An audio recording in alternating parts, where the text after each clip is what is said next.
Bonjour à tous, on démarre avec ce communiqué de la Commission électorale indépendante CEI.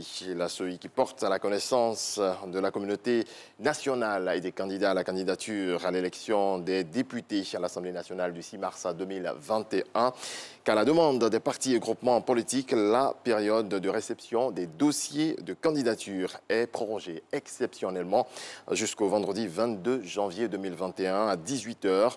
La Commission électorale indépendante CEI compte sur le civisme de tous et de toutes pour le bon déroulement de cette opération, faite à Abidjan le 19 janvier 2021. Et pour des élections apaisées, 22 chefs de canton et tribus s'engagent. Ils ont été mis en mission par la ministre en charge de la cohésion sociale, Maria Toukoné. Ils vont prêcher la paix auprès des populations. Abou Sanogo. Face à face, Maria Toukoné, chef traditionnel de Côte d'Ivoire. Au menu des échanges entre la ministre de la Solidarité, de la Cohésion sociale et de la lutte contre la pauvreté et ses 22 chefs de canton et de tribus, les futures élections législatives. Conformément à la volonté du président de la République Alassane Ouattara, Maria Toukoné exhorte les têtes couronnées à jouer pleinement leur rôle pour que les élections du 6 mars prochain se déroulent en toute tranquillité. S'il n'y a pas de paix, il n'y a pas de développement. Or, vous êtes chargé de prévenir les conflits dans les zones. Vous êtes chargé de gérer pacifiquement les conflits, de telle sorte que le développement que nous souhaitons tous puisse arriver. Voici les législatives qui arrivent. Il faut que vous jouiez vos rôles de telle sorte que ces législatives se déroulent de façon pacifique sur l'ensemble du territoire.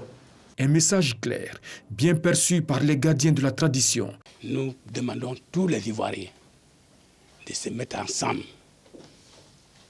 à tous les 4 points cardinaux de la Côte d'Ivoire pour que les élections qui arrivent, que ce soit les élections apaisées. Nous lançons un appel aux populations, un appel aux responsables des partis politiques pour qu'il y ait des campagnes apaisées où il n'y a pas de vindicte, où il n'y a pas de mots méchants. Où il y a le feu, il ne peut pas avoir le bonheur.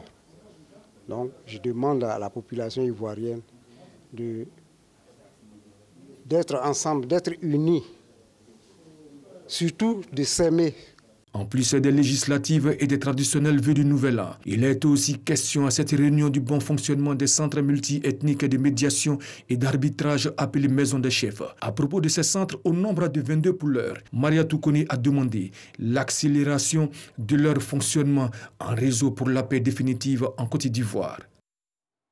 Du matériel technique d'une valeur de 11 millions de francs CFA à la radiodiffusion-télévision ivoirienne. C'est au nom de la Chine à la Côte d'Ivoire. Le matériel a été réceptionné hier par le directeur général, Fosseni Dambélé. Le point de Issaïo. La République populaire de Chine renforce sa coopération avec la Côte d'Ivoire dans le domaine de la communication. Elle vient de faire un important don constitué de caméras, de batteries, de chargeurs et de bien d'autres matériels techniques à la RTI, Radiodiffusion Télévision Ivoirienne.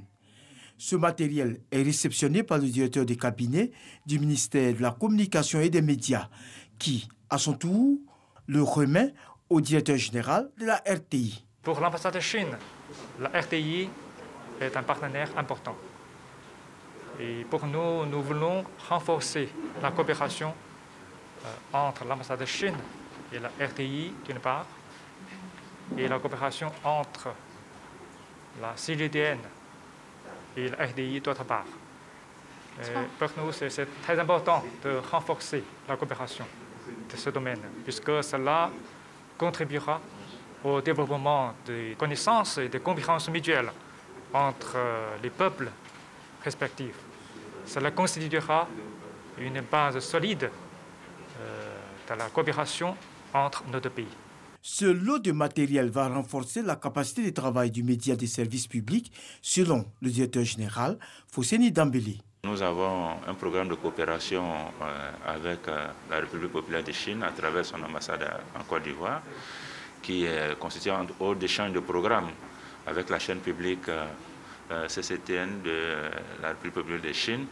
Et nous avons commencé la diffusion d'un certain nombre de programmes mis à notre disposition. Et c'est des choses qui vont continuer. Nous espérons bénéficier de programmes de formation. Aujourd'hui, nous avons déjà eu ces équipements qui viennent renforcer la capacité, le potentiel d'action de la RTI.